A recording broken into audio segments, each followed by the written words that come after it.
So my next question is, you're mentioning this WIDA, that New Jersey uses WIDA. Mhm. And I'm slightly familiar with WIDA, and I know that there are different levels of English language proficiency, and that many school districts will test their students to see at what level on the WIDA their multilingual learners, their students are. And you were also mentioning the use of visuals and non-linguistic representations for L's. You were mentioning really focusing on vocabulary and building vocabulary. Again, something that's going to be good for all students, not just L's. But Correct. again, you're really highlighting some really effective scaffolds for multilingual learners, and again, for other general education students as well. And you mentioned the WIDA. Do you Yeah. know what those different levels of English proficiency are on the WIDA? And what would be some of the specific strategies or scaffolds teachers could use for that particular subset of English language learners? Okay, well, there's 6 levels from pre-production stage, which are your newcomers. That's the silent stage, right? So we understand that a student is a newcomer.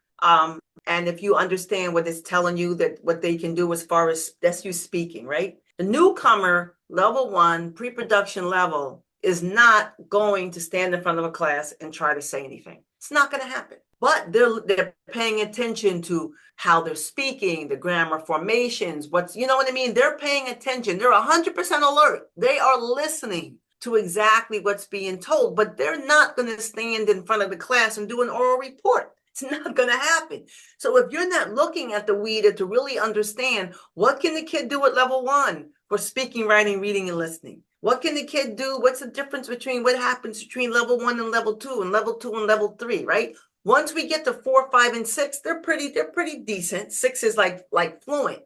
But then you have your speech emergence, which is about the 3rd level. But it lets you know exactly what the kids can do at each level, and then you can be able to provide scaffolds according to these different levels of language acquisition. This guides your instruction. So WIDA is really important for that.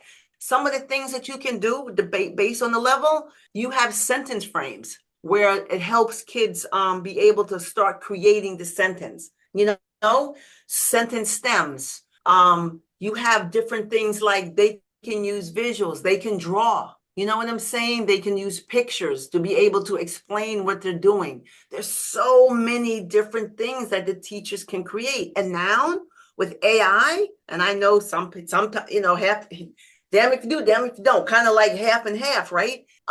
You can use AI to also take a passage and say, my student has a WIDA score in reading, say, of a 2.3. Take this passage and change it so that my 2.3 can read it. It does it for you. So there's really no reason now why a teacher can't take a passage and have it adjusted to the student's reading level. So there's so many supports there right now that allows that to happen. And WIDA gives you that. And WIDA also has these can-do descriptors. It's called WIDA can-do descriptors.